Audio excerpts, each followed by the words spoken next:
Hello, good morning guys. Kain tayo. Ito yung almusal ko.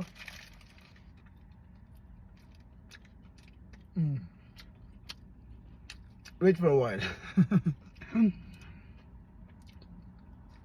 Pag-usapan natin guys yung mga common na mga problema ng mga Pilipino sa bansang Canada.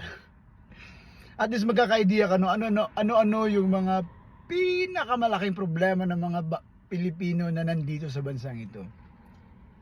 Number one na problema is pera. Alam naman natin guys na pag OFW, ang daming mga responsibilities sa Pilipinas. Aside sa Pilipinas, dito sa bansang ito, marami rin kami mga responsibilities dito.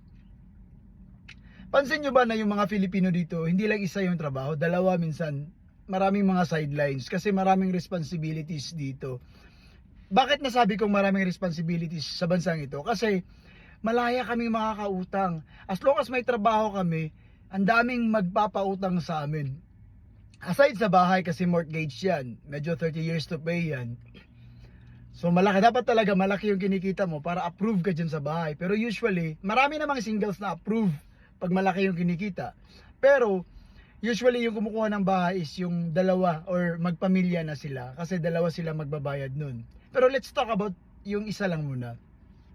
Like me, marami kasing like sasakyan, yan yung pinakamalaki naming inuutang dito. Kasi aside sa sasakyan, monthly yung binabayad namin na insurance, di ba? So So aside from that, may mga credit cards kami. Kaya kailangan, like me, kailangan na dalawa yung trabaho kasi hindi kakasya yung kinikita ko sa mga billings ko. So yun, marami talaga sa ating mga kababayan sa bansang ito na naghahanap ng dalawa, tatlong klaseng trabaho, mga sidelines para makapagbayad sa mga billings.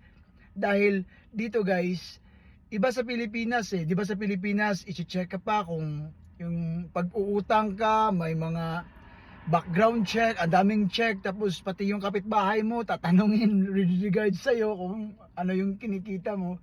Dito kasi, as long as may trabaho ka, makakautang ka. So dito may dati apat yung credit cards ko kung hindi lang ako nag-apply ng Consumer Proposal Program, apat yung credit cards ko, ang dami. So kailangan lang talaga dito na i-control mo yung pangungutang mo.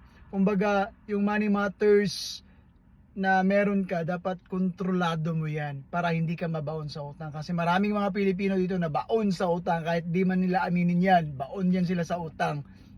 Left and right yung utang nila, kaya kayod lang ng kayod. So yun yung unang problema dito, pera.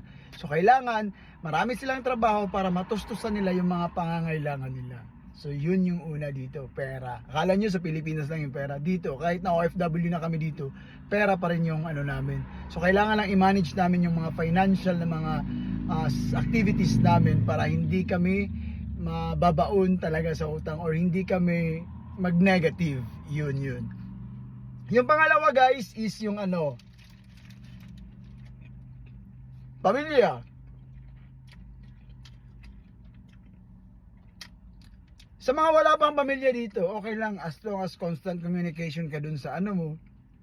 Kasi pag may pamilya ka sa Pilipinas, pag LDR, okay naman, minsan hindi. So nagdidepende nilang. Pero pag nadala mo na dito yung pamilya mo dito, hindi lahat ng mga nadala na pamilya dito maganda yung nagiging outcome kasi marami rin dito naghihiwalay. Kasi dito may divorce kasi. Pag ayaw mo na sa babae or ayaw mo na sa partner mo, madali lang kayo makapag-divorce sa bansang ito. Legal yan dito. And dito guys, pinapanigan talaga yung babae. So kung magkakaproblema ka sa pamilya mo, sa asawa mo, sa partner mo, never mo silang saktan. Kasi dito, pinapanigan ng bansang ito yung mga babae.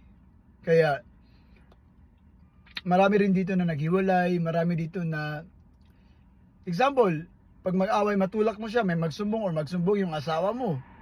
Automatic guys, tuloy yung sustento mo, pero ban ka na makita sila. So ganun dito, di ba?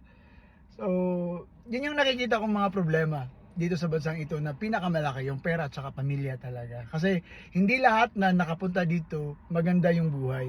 Hindi lahat ng pamilya na nakuha mo na yung pamilya mo sa Pilipinas, guarantee na magkakaroon kayo ng matiwasay, mapayapa na buhay dito. Kasi dito guys, careful ka sa asawa mo, careful ka sa partner mo kasi Sa nasabi ko na, pinapanigan sila ng batas dito. And then open kasi yung divorce dito. So madali lang mawasak. Ang daming mga pamilya na nawasak nang nakapag-Canada dito. Kaya yun. So until next time guys, sinishare ko lang yung mga pinakamalaking problema na minsan mararanasan ng isang Pilipino sa bansang ito. Until next time, bye bye.